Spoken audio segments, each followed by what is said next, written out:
Welcome back and congratulations.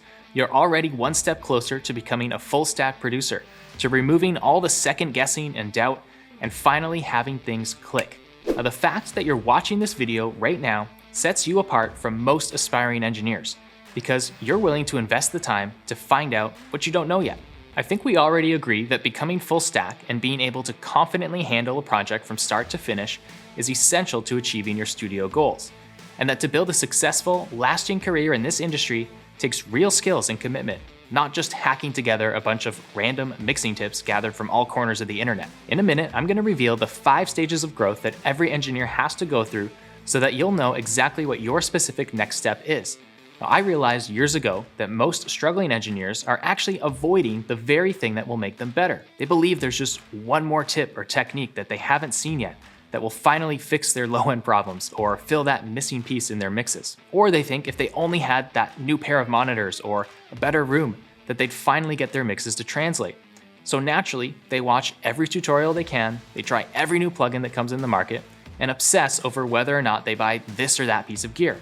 It's kind of like thinking you can get fit by sitting on the couch watching workout videos. On the other hand, successful full-stack producers know that every hour spent on those things is an hour that they could have spent improving their craft. They know that the #1 difference is what's in here, not out there. So they ignore the endless flood of tutorials, avoid buying the newest toy, and commit their time to actually working on music. And when they hit a roadblock, they look to 1 or 2 carefully chosen mentors to find the solution, rather than diving down the online rabbit hole. So how exactly do you take the next step? First, we've got to identify which level of the production ladder you've reached so that we can figure out how to move you up.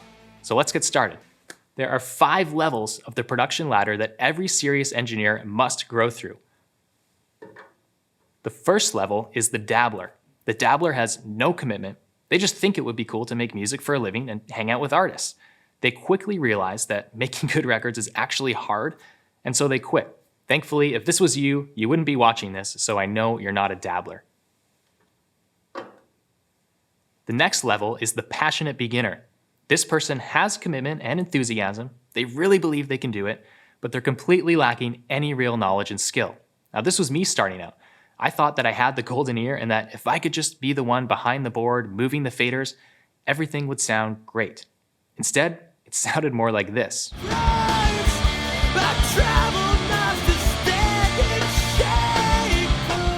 From there, the beginner who hangs in there usually becomes the obsessed overdoer.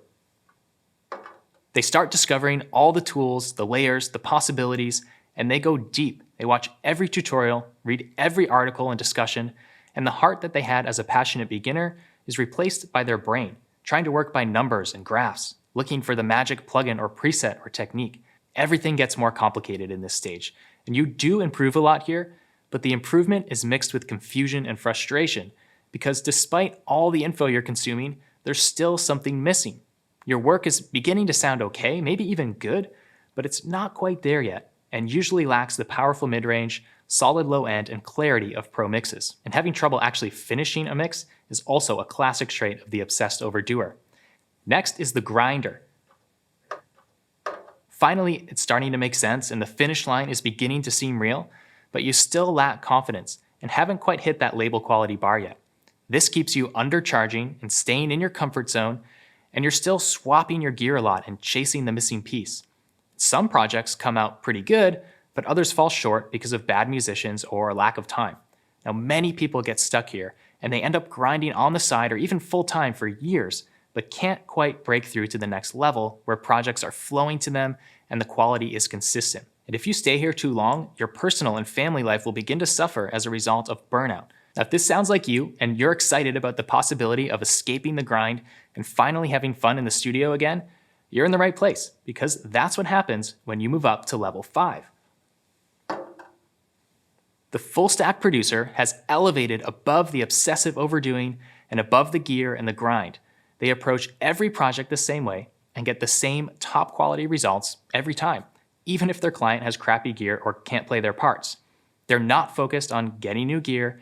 In fact, the full stack producer continually simplifies their studio and has no desire to interrupt their proven workflow. They're in complete, confident control of every project. Clients work on their terms, and they line up to do so. Because of their proven track record, this producer is the first name on the minds of bands and labels and managers. At this level, your stuff always sounds like this.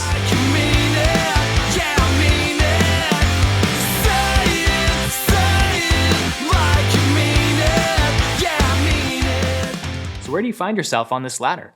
If any of these descriptions sounds like I'm describing your life perfectly, well, that's because I was each one of these at one point in time. And in fact, I stayed in each one of them far too long. It's because I continued to hold on to that amateur belief that I could figure it all out on my own. And if you have that belief, you'll get stuck at level 3 or 4, overwhelmed with complexity and eventually hitting burnout. Now, if you're not at level 5 yet, part of the reason is probably because what happens at level 5 has been hidden from you. And that's what's missing today in audio schools, YouTube tutorials, and most paid courses online. But it's what unlocks everything. And that's why I never just teach theory like, here's how a compressor works. I've always structured my training around taking you inside real projects happening at level 5 in real time. Again and again, I've had people tell me that they learned more in a few hours of this training than from years of obscenely expensive education at the so-called best schools in the world. And many have told me that they wish they would have found this stuff sooner, feeling that they've wasted as much as 15 years doing things the wrong way. If you're like most at this point, you're motivated to make a change, but you might be thinking, I'm just getting started, or I've struggled with this for so long, how could I actually make that change so quickly now? Well, let me ask you a question. Why would you decide to stay in any of these stages longer than you needed to? And why would you keep trying to grow by going back to the same ways and the same information that has got you here in the first place? Isn't that the definition of insanity? The good news is that no matter where you are on this ladder, it only takes a couple simple shifts and breakthroughs to move you up. Like light bulbs that just need to be turned on.